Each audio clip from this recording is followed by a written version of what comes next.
hopefully everybody's doing good. And anyway, we'd really like to just welcome you all and thank you all for coming and attending our market outlook update. I'm Craig Adams. I think I met most of you. There's a few new faces in the crowd, but it's wonderful to see most of you again and meet all of you. Anybody from the ministry, certainly appreciate you. It was fun to catch up with Craig in the lobby, reminding me that we've worked together for how many years now? 30 years. So Craig was among the first of our past 12 people, and it's really fun to see Craig, and it's really fun to catch back up, as well as many of you. I see Marilyn's here. Her husband who just recently passed away, a dear friend. Miss Sam, he was my merit badge. And say we've known Craig since he was a kid. Yeah, my merit badge. He reluctantly passed my environmental science merit badge, and I knew after getting my environmental science merit badge, I should probably go to business, right? So it was really good. I actually had a pair. We did it in the winter, and I had a pair of winter warm just. I don't know what they like a snowmobile suit, and I got too close to the fire. I was 12 years old or 13 years old, and I got too close to the fire. I remember walking up to Ron, and I had melted the entire fronts of my snowmobile suit, and he still passed me for the environmental. That's great. But anyway, it's wonderful. It's wonderful to be here with each of you to do this update. Just want to let you know that you guys are in really good hands with that as well. We've made some changes in the last few years. And for the good. It's been wonderful, and I'm super proud and happy to announce that we brought on some more partners. We really kind of advanced this last year, and we have some amazing partners here with the firm that are just great, wonderful assets. When I started this firm, and as I mentioned with Craig, we've been working for 30 years, but I branched off and created Adams Wealth Advisors in 2012. It was me and my mom and Carrie Shelton, who passed away last year. And it was interesting. I had this vision in 2012 that I wanted to create a partner-led firm. And I wanted to have a firm where you didn't have just one advisor who at the time I was doing the stock trades, I was doing the financial planning, I was doing, and Craig's laughing. He's like, yeah, I was a one-man shop. I had my dear mom was working hard and Carrie, and we were trying to do everything. And we created Adams Wealth Advisors. And I remember somebody said, well, that's a little forward-thinking advisors, and there's one advisor, right? And now we have a big firm, and it's really fun for me to be able to get to this point and be able to go from just a couple of partners, because up to this point, until this last year, we had just a couple of partners. We've been able to expand it to some really impressive people that are super committed to you as our clients and have bought in on this client-led and a team-based firm. And it's super fun. I mean, the amount of talent that we have is just amazing. I tell people around the country that were based out of Logan, and they look at me and they're like, wait, you've got Cormac, and he's got David, and you've got Doug and Connor, and this team, right? I mean, we've got patient zero from the COVID right here from Tom, who was from Wuhan, China. I mean, we've got everybody here. I mean, we've got everybody covered. And it's fun that we've got people from pretty much all different areas of our firm that have come in and have come into the partner level at Adams Wealth. And so it's really fun to be able to announce this and be able to continue to expand on an entire team-based approach to be able to take care of each and every one of you. And it's so much nicer for everybody to kind of have their lanes and really focus and be able to provide a lot of information. It's a lot better investment performance and returns. Our planning, which is led by Doug, is unbelievable. And so anyway, just appreciate all of you being part of what we have here at Adams Wealth, and appreciate your continued support and friendship for sure. So today I'm super excited that we're going to hear from David and from Cormac. For those of you who don't know what you guys don't know these guys, you guys are from Berkshire. Cormac was our kind of initial kind of catalyst to be able to really build Adams Wealth into this next level tier. We were able to talk Cormac into coming He worked for Schwab for a lot of years, was a really successful portfolio manager at Schwab, and now leads our firm. He then brought his former boss, David, right, from Schwab as well. David's a 25-year veteran and also a super successful portfolio manager from Schwab. And then from there, we've been able to assemble an additional team. I'm not sure how much Schwab likes us because we poached quite a few people from Schwab, but super talented. They're both CFAs. I joke and I say I think that's a credential that they bought somewhere and just paid from India or somewhere. We pay for it. Yeah. So anybody who really understands the investment world, and when I start telling them about the number of CFAs we have at this firm in Logan, everybody's always blown away. They can't believe the amount of expertise we have. And so anyway, I'm super excited to hand it over to these guys. One of the thing is in the back, Scott, if you'll stand up, we have a new hire who just joined us. He's on our planning advisory team. Scott just joined us. He moved from Texas, right? That's right. And now, so you'll be seeing him. He's a part of our team, and we'd like to welcome him as well. What's that? That's Vice President, right? That's right. We know he's a good guy. I think so anyway, it's great. We'd like to welcome him. But anyway, I'll turn the time over to David, and then after David, we'll Cormac. But once again, really appreciate you guys. Thanks, Greg. It's great. Here we are again. I think it was early March last time we met. I think we start doing these once a month. We've got so much going on in the markets these days. So, last time we had, I think it was a couple of days after the war in Iran starts. And we had quite a topic there to discuss, right? Not knowing what impact that might have on the economy, on the markets, certainly the price of oil. And we've just started to see that take place. Fast forward 90 days, where are the markets at record highs? They've shot them, right? We're gonna talk about the impact that war has had, not only on oil prices, but as that's feeding through to inflation, as it's feeding through to what the Federal Reserve's looking at right now. And as you know, that typically has a big impact on the markets, right? Higher rates are much tougher for businesses. The market reacts to that and can get a headwind. We're going to show you this time, though, that's not necessarily the case, at least if the Fed does start tilting that way, which we think it will, and it's meeting this month, that not necessarily a big enough headwind to stall these markets out because there's a lot behind it. And what's different now, I was talking to Tom coming in, he says, this is a bubble. It's just like 1990s, right? We had the tech bubble. Stocks look crazy, particularly the technology stocks. A fundamental difference now between them is that there are earnings now. There's solid earnings growth. So valuations are actually much better now. So we'll run through that, talk about the differences, some commonalities to be sure, but it's really earnings that are driving the market at this point. We certainly saw that over the last 60 days after the end of the quarter. Stock market just went crazy. We'll go through those details in a minute. I'll save the details for that. Of course, AI. It's leading the market. It's the talk of everything. I just bought this little speaker for my van, and it says it's AI enabled. I'm still trying to figure out how that possibly is AI enabled. I think it's just the coin, right? And stocks seem to be doing well if they've got AI in their names. We're going to have Cormac touch on that because he's really the technology wizard here. That really dive deep into that. But the idea of not just AI in the name, but there's certain companies in the mix. You got to be very selective who that's going to be, and not just buy the broad group necessarily. We're going to also talk about some of the positioning globally.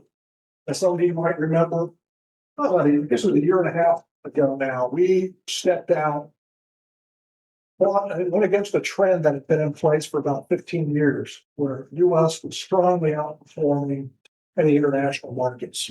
We started seeing opportunities around. We started to make a shift before a lot of people did. It seemed like it was at a step, and it paid off handsomely. We're actually now looking at shifting the other way. And ironically, it's like, as a lot of the strategists are starting to say, hey, wait a second, maybe we should move globally, see for opportunities around there. So we're actually seeing a little bit of opposite there, so we're out of step. That's one of the edges we like to bring to the market. Is not just doing what the crowd's doing, but looking at the crowd and saying, what's right and what's wrong. Look under the hood and see if we can figure out where those opportunities are. So let's step into the price of oil, the impact it's had. Obviously, we knew it was going to go up. The Strait of Hormuz closes. It's 20% of the world's supply of oil. Frankly, a lot of people were kind of surprised it didn't go higher. You cut out 20%, a fifth of all the oil supply. Demand doesn't respond very quickly. Right? Demand's what we call inelastic. So when the supply goes down, prices tend to go up pretty quickly because that demand doesn't necessarily go down. But there was a lot going on behind the scenes that actually kept it lower than many might have expected.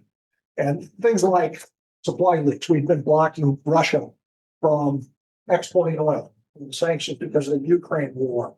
We turned a blind eye to that. So that started to flow again, good or for worse.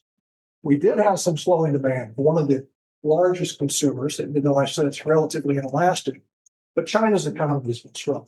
And their demand's been going down marginally. So that helped keep the prices down a bit. I think we had some policy buffers. We had some pipelines, SPR, strategic petroleum reserves that were released. Saudi Arabia was able to divert their supplies through pipelines. So we had a lot of these little valves that were able to open. Not to say it's not having an impact. Obviously it is. We're going to look at inflation in a second, how it's passed through to there. There's also other aspects that are driving inflation right now, not just the price of oil. We think that things are going to calm down now. They have. I should say, we don't know what's going to happen with the war. In terms of the price of oil, we see it settling in about the $80 barrel. They came up from the low 60s before the war. There's a lot of dynamics in place right now. One it's going to have to be to fill those SPRs, strategic petroleum reserves. They're going to overfill them. They're going to probably add to that as well. So there's going to be an underlying bid to the price of oil, which of course does start to flow through inflation, particularly about the top line inflation, which is that red line there. This is the Fed's favored inflation gauge. It's called the PCE price index. And they believe it's got a better mix than the CPI in measuring what true inflation is doing. But as you can see, back to 2022, well, generalized inflation is happening post-COVID, supply constraints, bottlenecks, and so forth. Prices shot up. The Fed responded harshly with the fastest rate of increases going back to, I think, late 70s, right? So it's pretty dramatic. Came all the way back down, and clearly we started making a turn back up. This was well before oil hit.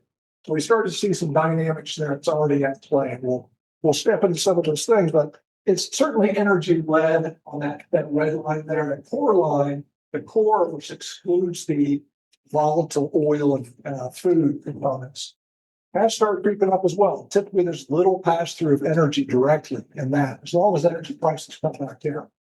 Like I said, we think it's going to stay elevated somewhat. That's going to take time to filter through the economy, and eventually will become a tailwind to those core prices as well. We still have some tariff pass through, the sticky services. We're talking about housing, residential housing, rent, equivalent rent. It's just the inflation's just sticking. It's not coming down as hoped.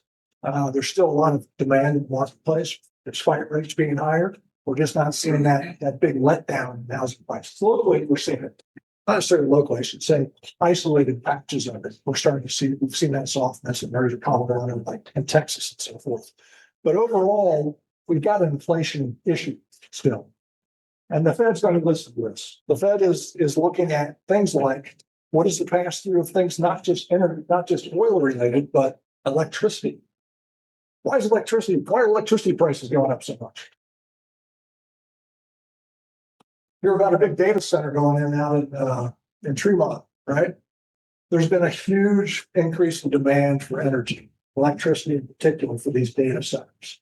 So we've got other fundamental drivers that are impacting what our trend in underlying inflation is. And it's something we're watching carefully.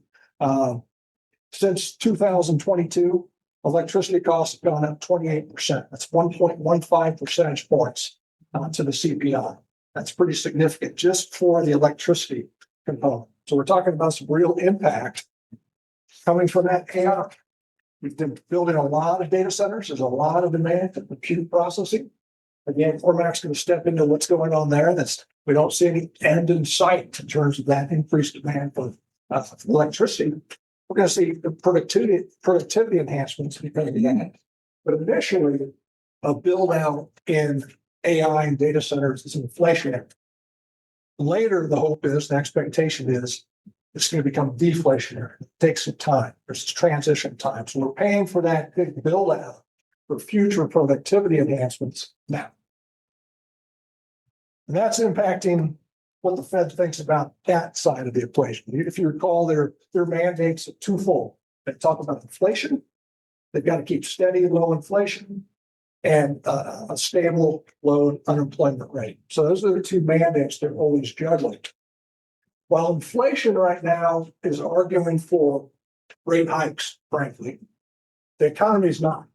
We had been in a rate cut cycle. They paused on that a lot because of the dynamic that's been going on, the uncertainty of tariffs, the war, and so forth. The economy is doing well. They don't need to cut rates for the economy right now.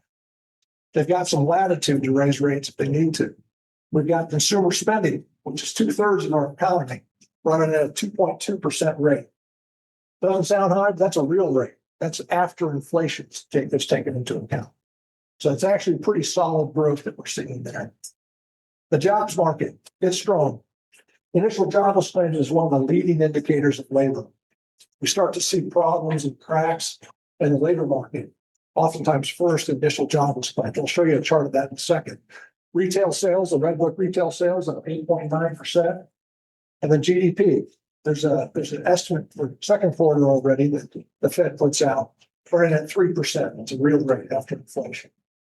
So there's nothing in the economy outside of inflation that's calling for rate cuts, right? Inflation's obviously bad, obviously. So we're in a situation where being solid on the one mandate. Well, this is the jobless claims, I'll speak. Initial jobless claims have been trending down. A level here, this only goes back a handful of years. A level here at 215,000 a week, this comes out on a weekly basis, is very low from historical standards. So we've got some other dynamics in the workplace right now. We've lost a lot of workers, losing baby boomers, right? They're retiring. We've lost a lot of immigration. We've got essentially no immigration right now to fill some of the gaps. Demand for it has gone down, for labor has gone down as well. Because of new productivity enhancements, we're working on layoffs, businesses cutting back, shifting to more AI focused productivity enhancements, particularly some of the bigger banks and so forth are doing that, software companies, et cetera. So we've got a labor market that's not being stressed in a way that is impacting the economy. Those people that are losing jobs often coming back with jobs. And you can see that with continuing claims, which is these are the people that after they initially lose their job, the initial claim up here continue to receive those. The fact that this is going down is quite positive. That means people are coming off of those claims, those jobless claims, rules pretty quickly. So another great trend there. So the Fed, what's the Fed looking at doing? They have been in a cutting cycle. We've got a new Fed chief that just got ordained by Congress, for lack of other words. Chairman Bush is coming in, and he's known to be, or at least expected to be, a dove, wanting to cut interest rates because Trump put him in there. Trump was calling for lower interest rates.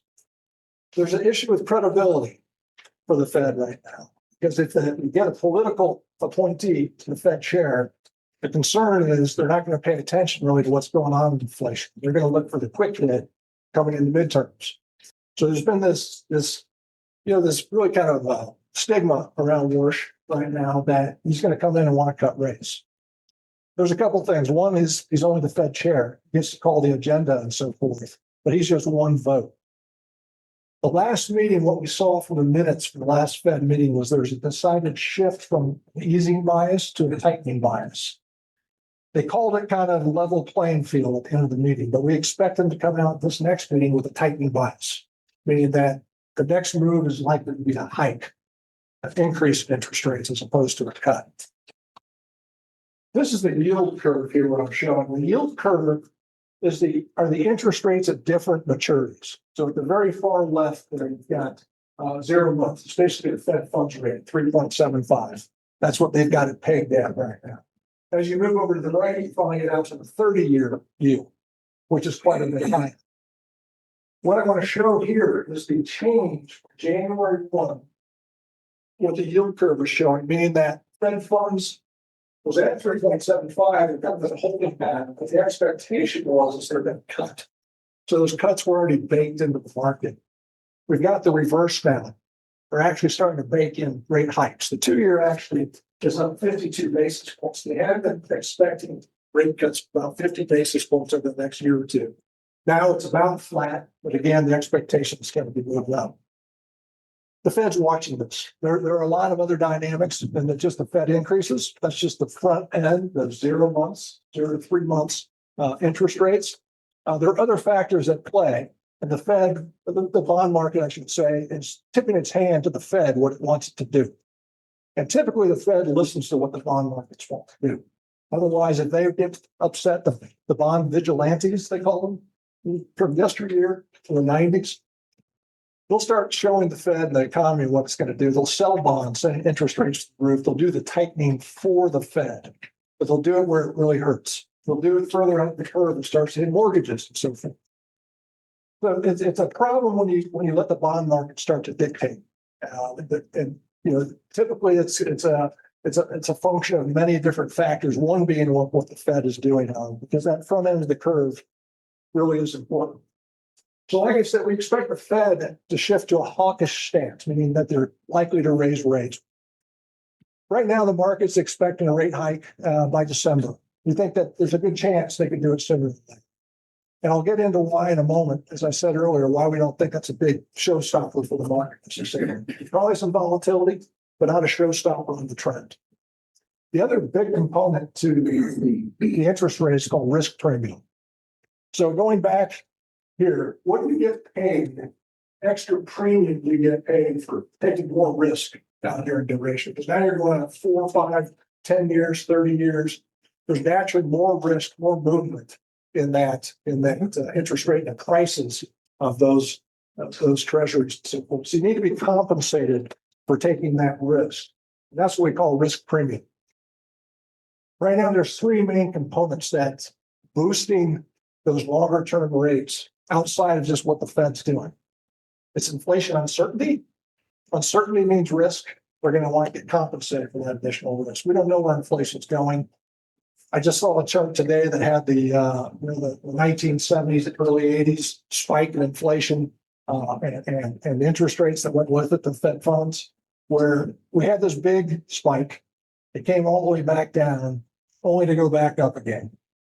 And this chart showed this mirror of this following that first path and then starting to head higher. Way different dynamics than we had back then. We've got different dynamics. It doesn't mean it can't happen this time. It'll just be for different reasons happening this time. And it's not going to be oil per se. Oil is much less intensity aspect of our economy right now. It's a much less impact. Fiscal policy uncertainty. We're running a deficit this year of $1.9 trillion. We're going to peak over 100% debt to GDP growth this year. On this trajectory, we're going to get to 120% debt to GDP growth by 2030. So it's not a very good trajectory. We're hearing some squawking about that, of course. There's always a concern. This has been a concern, so since I started in the markets in the early 90s, right? It's always been about this. Oh my God, look at the deficit. There was one period where we actually started to contract and immediately turned back up again. We don't know when the impact really starts to happen there. It's kind of a nebulous thing. It's like a bubble. You don't know it's a bubble until after it pops. We don't know when this becomes a problem until it becomes a big problem. Right now, it's not a big problem. This is the one aspect of those higher interest rates that we're seeing of many. We can't gauge what's contributing to what, how much is contributing. So it's a pretty opaque way to look at what's happening with interest rates. Foreign demand, that's been blamed for the rise in interest rates. It is true that the level of new purchases of treasuries has tailed off. It's not negative, but it has tailed off. China has been buying a lot fewer treasuries. Japan, other areas of Europe, some emerging markets have been buying a lot more. So they're kind of netting out, flattening out. to purchase treasury. So when you've got the treasury supply going up, but there's less flows coming in, now we've got a supply and demand issue that's going to have some impact. But what's happening at the same time that we're not seeing, we're necessarily connecting the dots to the inflows of investment dollars by private investors overseas has gone through the roof, not only in equities, but also corporate bonds. So they're looking at treasuries saying, okay, the yield's okay, but I can get this much more with corporate bonds. Right now, they're just getting a little bit more. So we're keeping an eye on that. When that spread gets to be so small, whether it's indifferent between having corporates, treasuries, people will start to move towards treasuries and draw those interest rates down. The risk is, though, that it's because of a credit cycle. There's an event that causes that flight from credit.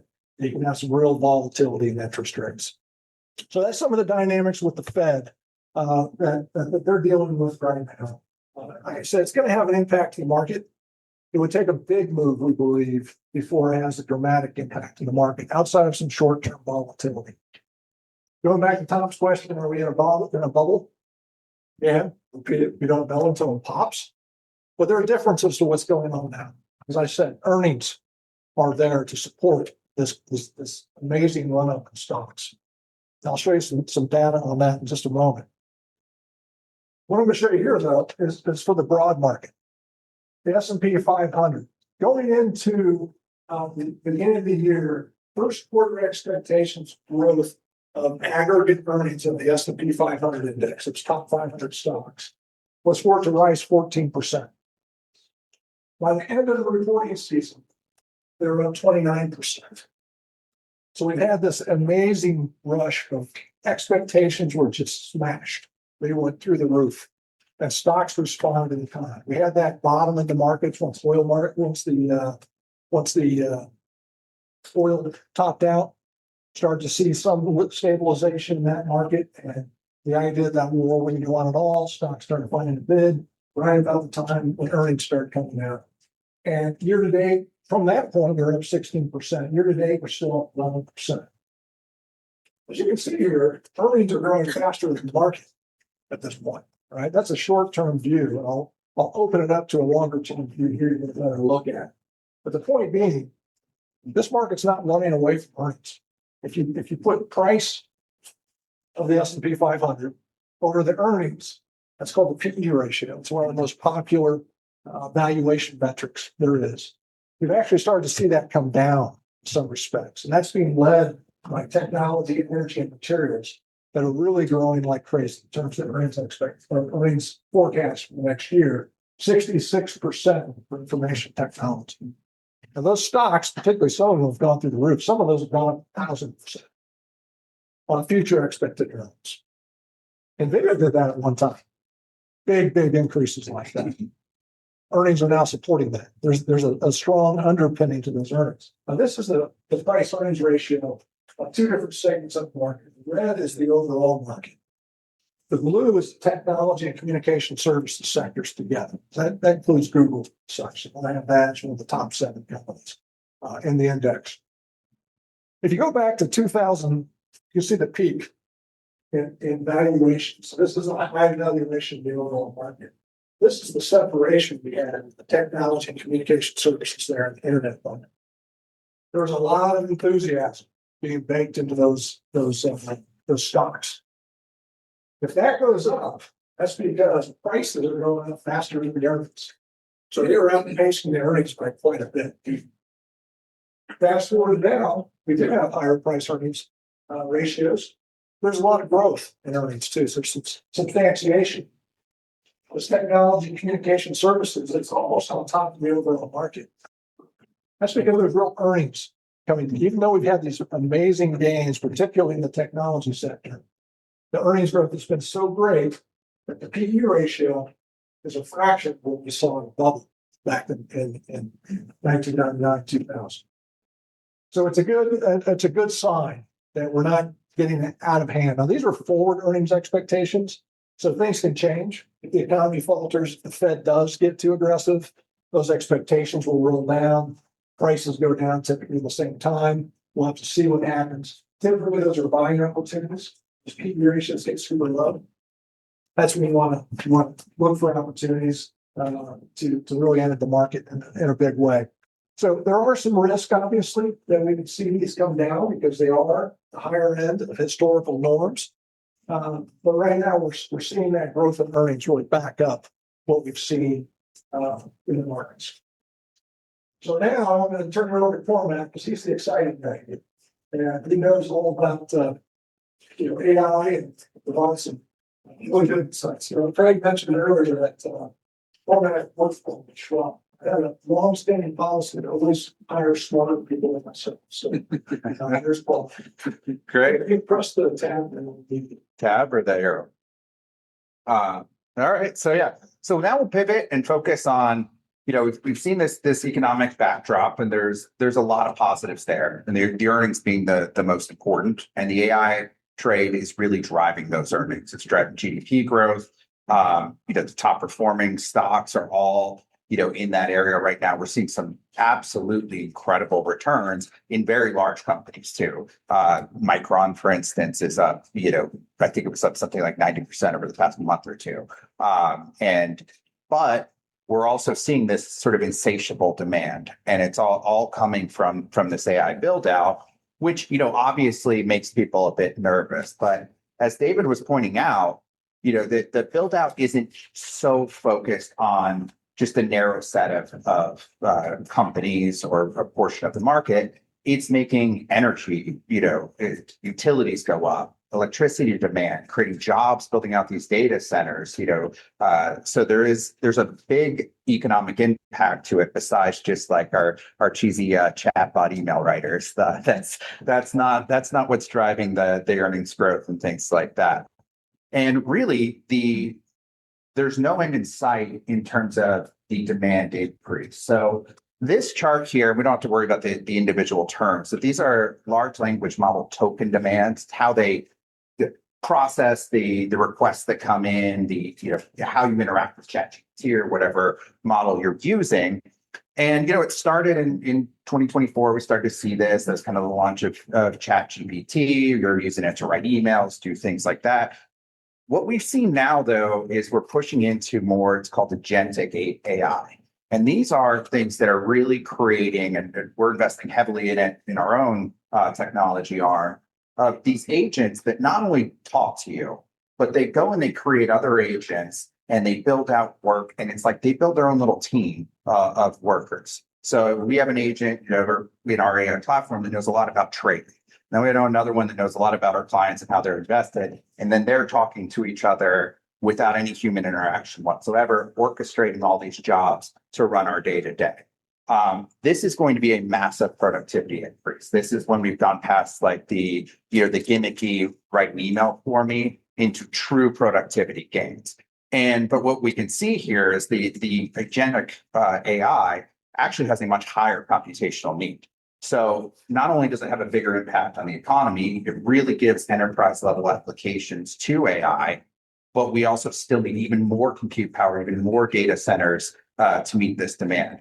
So when we look at this going back to 2024, you see about 9.7 trillion in token demand, or whatever we want to call tokens. Not important to know that, just the trajectory is that the important part. 2025 all the way up to 480 trillion. 2026, 3.2 quadrillion. We are getting into this exponential growth that's needing better technology, more power, more data centers. Really the biggest questions right now in the AI trade are the bottlenecks so tight that they just can't meet demand, and that there's massive back orders throughout all the large data centers. Like IBM currently is sitting on just this huge back order of getting enterprise AI into large companies there. People just can't keep up. But with this too, the technology keeps evolving. So what used to be sort of a relegated trade I'm sure everyone's heard about NVIDIA. They make GPUs. GPUs are really important in training AI models. They kind of, are very versatile, can do a lot of things, a lot of small computation in parallel, and can be really, really efficient at certain workloads. Well, as the technology's evolved, we've seen it move past just the NVIDIAs of the world And if you've noticed, Intel's done very well recently. ARM has done very well recently. The CPU makers, AMD, they're doing very well because the workloads are shifting as the what AI is, what it needs also shifts as well. So there's still very strong CPU demand or GPU demand, but we're also seeing a huge pickup with the shift towards agentic AI to CPU demand. Then there's this massive need for memory because it's how computers store things at a very quick way to access data. And they really can't, these models are very large. So they need a lot of memory space to hold the models in. And, they need the speeds. And they just can't, the memory sector is actually what's been performing the best lately. So stocks like Micron, SanDisk, SK Hynix, which is a Korean company, these stocks have had absolutely tremendous runs. And it was interesting. I was listening to Bloomberg this morning, and we've participated, in those stocks runs pretty well in our portfolios. And you're looking at stocks that are up, 1,000% year over year, and it's just a ridiculous number. Except as David was talking about, you look at their forward multiples, and they're still in the single digits. And this analyst who covers the space is like, I've never been at a point in my career where something's gone up this much, and I'm justifying why it actually should have gone up more, because the backlog on they just can't build fast enough to sell. So they have these low multiples. And what that comes from really is that chips especially have been a boom bust market. But I think the market really isn't appreciating that the transitional effect that AI is going to have on the economy, this isn't a boom bust cycle. This isn't, companies update their laptops every 5 years as part of hardware refresh cycle. This is fundamentally changing the way the global economy is going to work, and the demand is going to be far more consistent. So when we look at some of these stocks that have had tremendous runs, we actually find them to be some of our higher conviction plays right now because of that, and because the market's still like, prove it. Let's see a little downturn in demand and make sure that you guys just don't flood the market with supply, and then we go through a boom bust cycle. But with that too, the amount of companies and new technologies that are emerging to solve these problems we've talked about how, we're seeing a lot of innovation in the utility space, but we're also seeing, things you wouldn't even think of, companies that really focus on lasers and, really, really fast fiber optic things are really important in these super large data centers. These data centers stretch for miles, and they need to communicate between the various GPUs and computers in the stack very, very quickly, right? So moving away from copper wiring and things like that is a big necessity. It reduces cooling costs are very, very expensive in these data centers. They're finding ways to do things at lower latency. They communicate faster, and they're doing it without raising temperatures as much. So kind of bringing that cost down as well. But this is kind of what happens in like a truly transitional moment in the economy. It's like, okay, we had ChatGPT, and then 3 years later, we're suddenly looking at who's doing the best in advanced fiber optic cables, lasers, low latency connections between all of these things. Technologies that you wouldn't have thought were directly related at first. And the moat is the ability for companies to participate this and just keeps getting wider and wider and across multiple sectors. And then again, we're early in this phase of it, but then you'll also really see that hit the productivity of a lot of sectors. Healthcare will probably be a really big beneficiary of this. Banking has a lot of jobs that are quite automatable. We really will see this in productivity.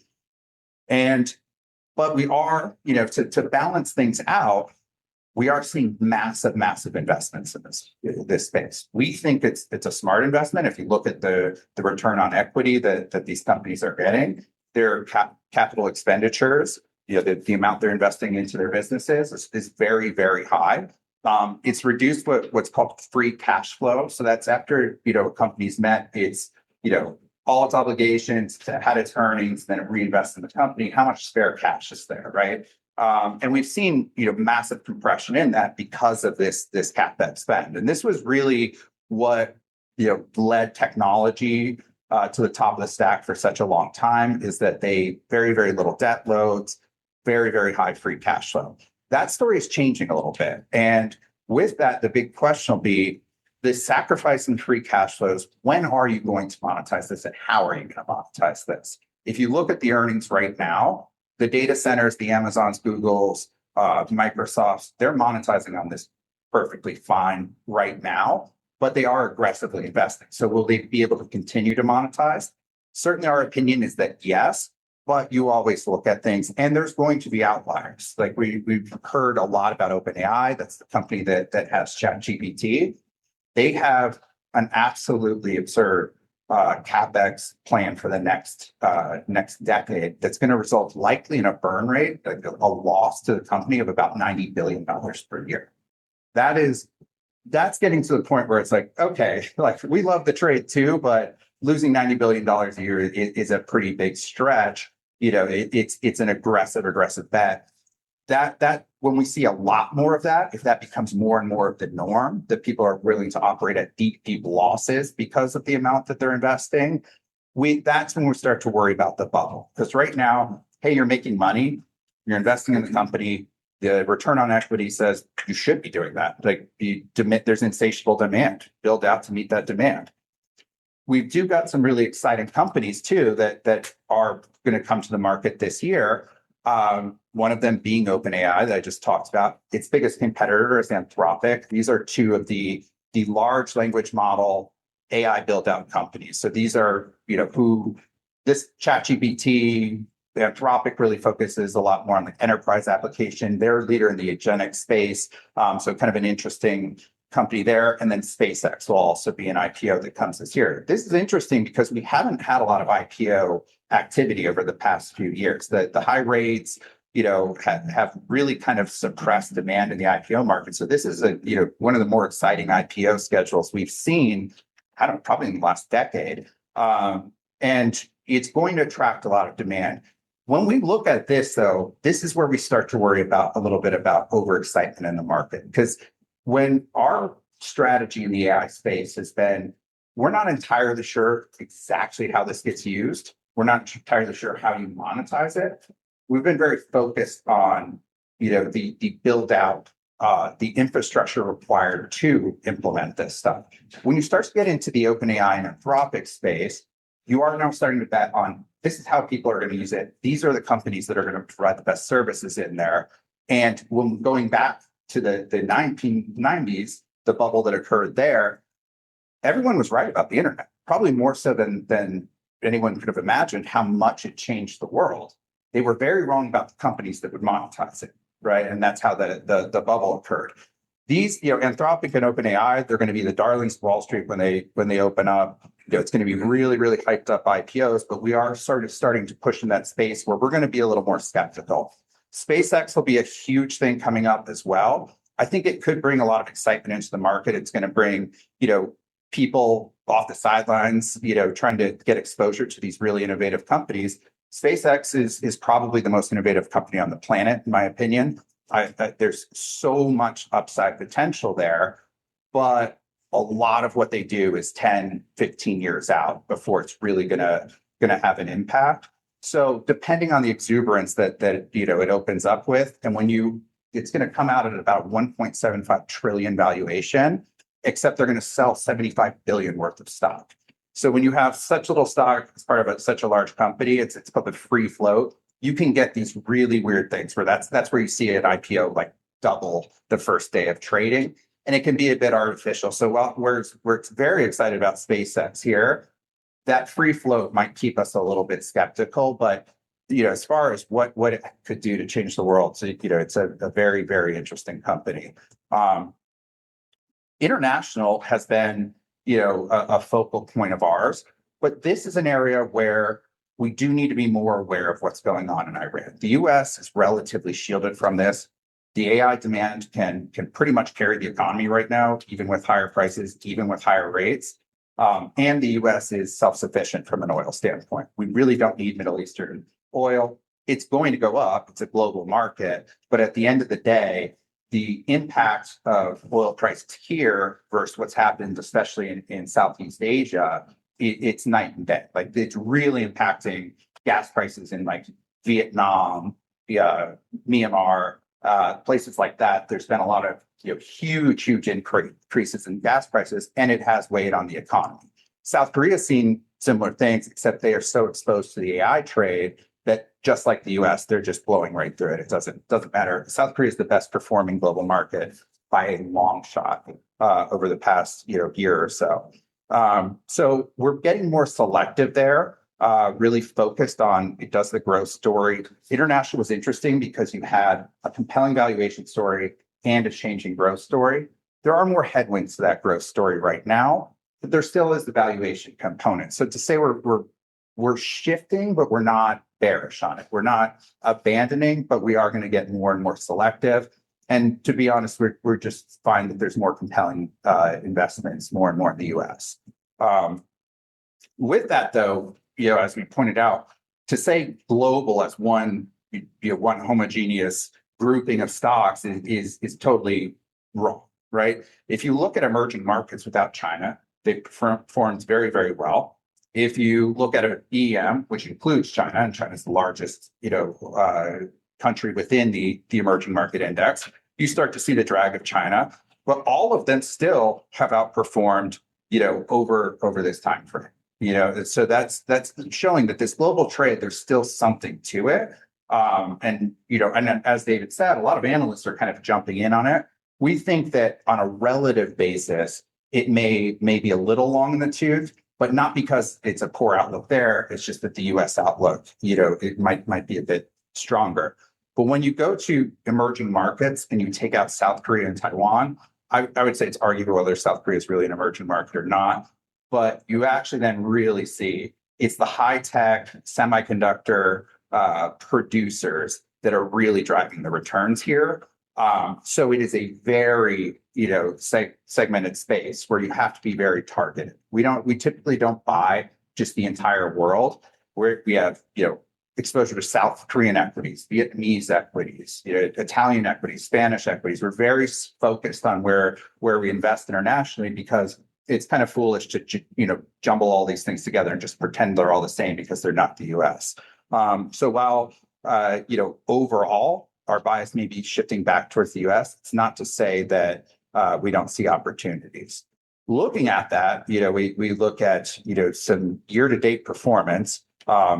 The South Korean index, this is their version of the S&P 500, is up 120% year to date. Our portfolios began investing in, I believe, in October, and it's had an even bigger run since then.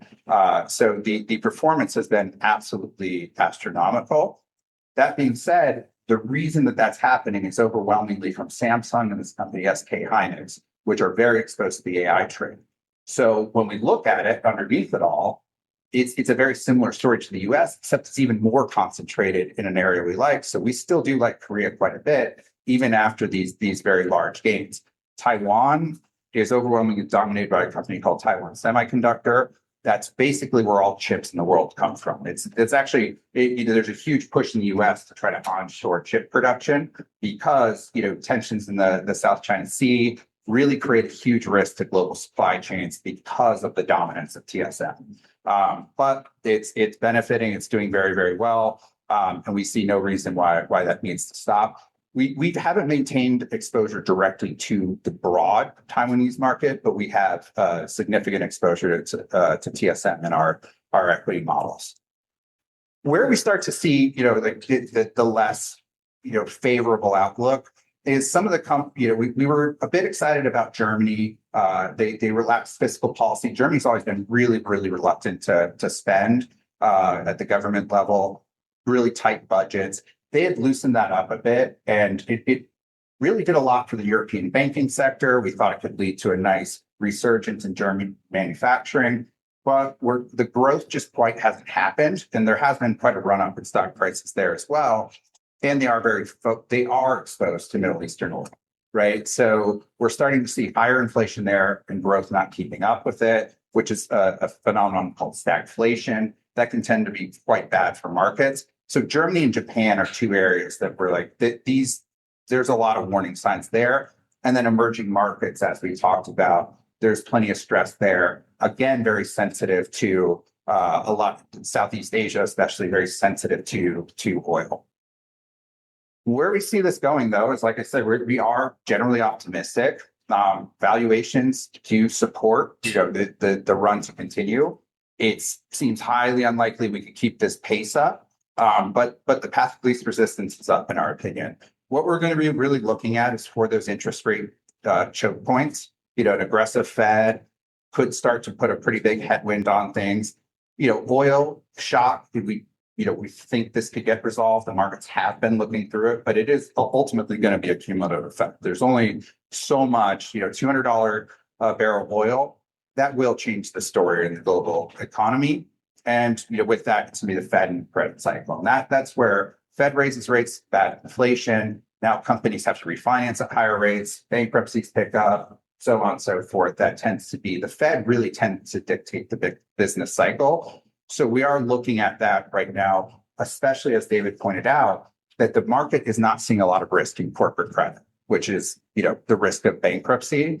So we aren't concerned, but we're certainly going to be focused on these. And that we want to see this earnings, the earnings have been so phenomenal in the AI space, but we want to make sure that that's not just there. We want to see healthcare earnings pick up, utilities earnings, like all, broad based. They show this isn't a, kind of niche-y trade, but it's a broad, broad trade that's sort of lifting everything up. We're confident that it will, but we're going to be monitoring that. And then the AI CapEx as well is what we're going to focus on. Justified, but they're in an arms race right now, right? And sometimes people can get caught up quite a bit and get ahead of themselves. So it's certainly a risk. We just don't think it's likely to materialize anytime soon.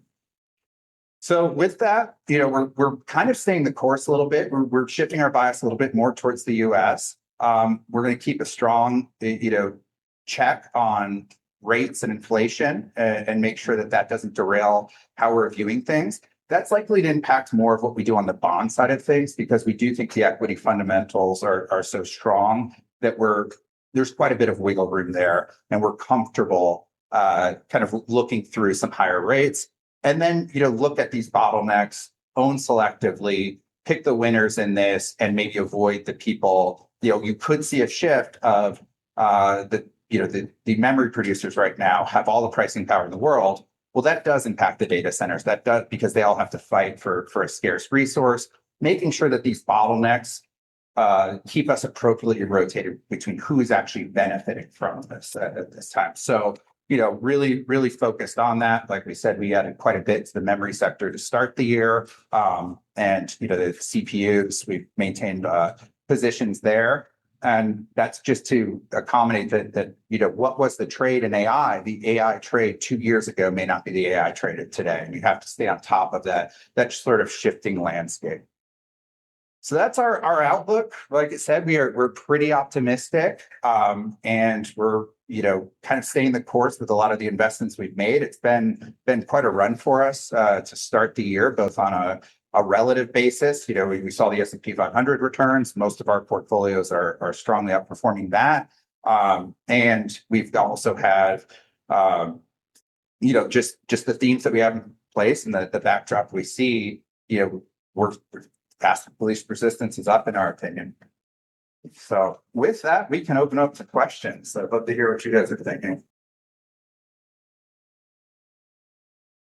Someone always asks the question. One time.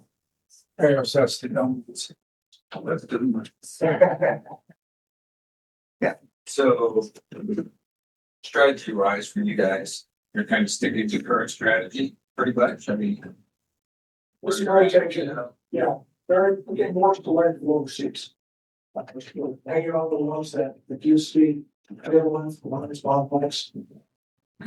Or you just share basic purpose. Yeah. And yeah, for saying strength is going to look for a lot. You see more relative to us. And yeah, we're staying position at a lot. We're actually not, we look at position as far as how we compare the market in terms of sensitivity.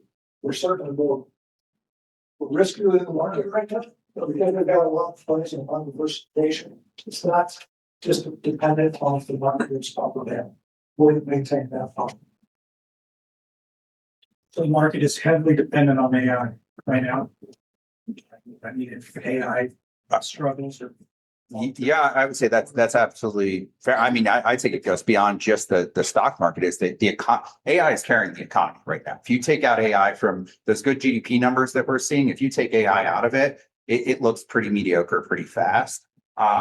So yes, very sensitive to it, and that's why that sort of exuberance. That's what we're going to really do. Is like, as you know, right now it's justified. We do think the story's there, but the story was there for the internet too. If people get too far ahead of it too fast, that could be very problematic. We just don't see it right now. Is there a plan in place if something like that happens, like in 2000?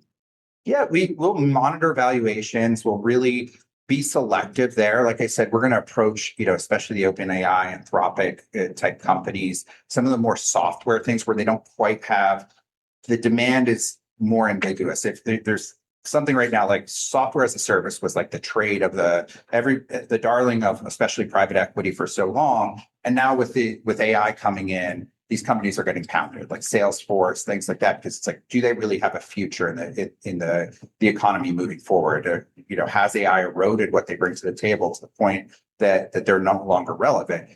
We need to be aware of how that evolves and probably try to avoid the areas where there is the most uncertainty. Who's going to have the best, AI models? Google, Anthropic, OpenAI. Probably not a call I really want to make, honestly, right? Whereas so be focused on the things that are a bit more tangible. It is a real driver. That's somewhat different than in the internet age, the beginning of that. And then we have a real need from a long-term fundamental perspective to increase productivity. As I mentioned earlier, with baby boomers retiring, less immigration and so forth. That's a component of potential growth. We need something to counterbalance this. There's more incentive for business to invest in AI and advanced technologies to support their businesses with lack of investment. I've got a question. With your large language models, are they being monitored as to what they're being trained in? Because I guess you could, go this way or this way in that training, and if they're conversing with one another, are they, cross contamination, so to speak, in that sense? Because in some of the things that I've been listening to, there's going to be a major wealth exchange or transfer because of AI. But certainly there's a focus, just like we've seen in every revolution of the economy. There's a focus on where that wealth goes, and there's vanguard investors, companies, and so forth, and then it tends to spread out. So we do expect we're going to see OpenAI come public. And a lot of the reason it's coming public is to provide liquidity to the insiders, to employees, and so forth. They're going to make a lot of money on that. So there is a transfer there. Outside of the transfer, there's all the and so forth. But yeah, I read a paper recently on that cross-pollination of the large language models because they learn from the internet, right? And then other models come in and learn from those other models. And so you get this incestuous feedback. So that's where agents come in as well, utilizing as a tool, not necessarily as taking fact or something. It's more objective. And that sort of cross-pollination you were talking about too is a reason why you hear a lot about the, AI taking everybody's jobs, doing all of this. It's actually changed, what we need out of people. It's domain expertise is very valuable right now because the models don't know if something's true or not or anything. They have no concept of this, right? And so a lot of the things like what we're doing on our technology side, we're not going to try to build an OpenAI model. Like they're incredibly expensive to do. There's going to be 4 or 5 that dominate, the globe, and then there's increasingly open source ones that are, kind of just open to the public. But the biggest thing you can do as an expert in the industry is to make sure the information that you're giving them is very controlled and very accurate. Because you can get some gibberish answers for that. So really the premium for expertise and understanding how things work actually could go up quite a bit. And so, it's going to change the way people work, but it doesn't necessarily mean that jobs go away. Tedious data entry, things like that, very likely to go away. But fully understanding a sector, understanding the quality of the data, the needs of the business, that actually gets more important here because it's a key. You are giving up a little bit of control with these agents, right? So you need to really make sure you know what they're working with. Maybe a quick question about how Adams plans to participate in the 3 IPOs you mentioned. Like, what does that look like? Yeah, so what we will do, getting an allocation of those IPOs are going to be impossible. Like on the day one stuff, they're going to be massively oversubscribed because of the very low float. Like I said, we're barring a massive pullback in one of the Anthropic or OpenAI, it would probably very much have a wait and see approach. SpaceX is the most interesting to me by far. That being said, with such a low float relative to the size of the company, it may need a little digestion period before we get in. So we'd be monitoring it, but they're very prone to be FOMO trades, and it might just make sense to give it a year to settle out. So we have great company, SpaceX especially, I think could very much be the case of great company, not great stock, just because the exuberance gets out of hand. But if it comes in priced fairly, like we are interested.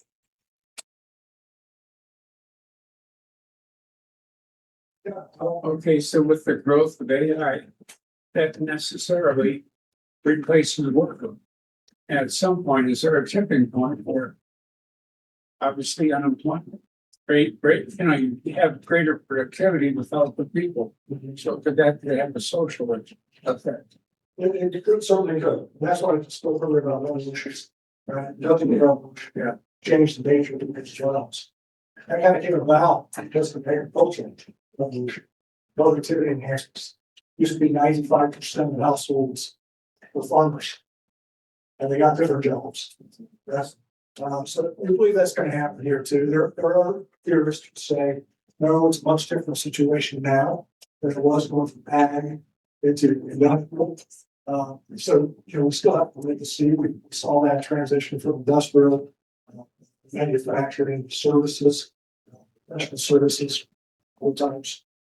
So it's yet to be seen. There's probably going to be some transitioning problems. That's what Musk was talking about.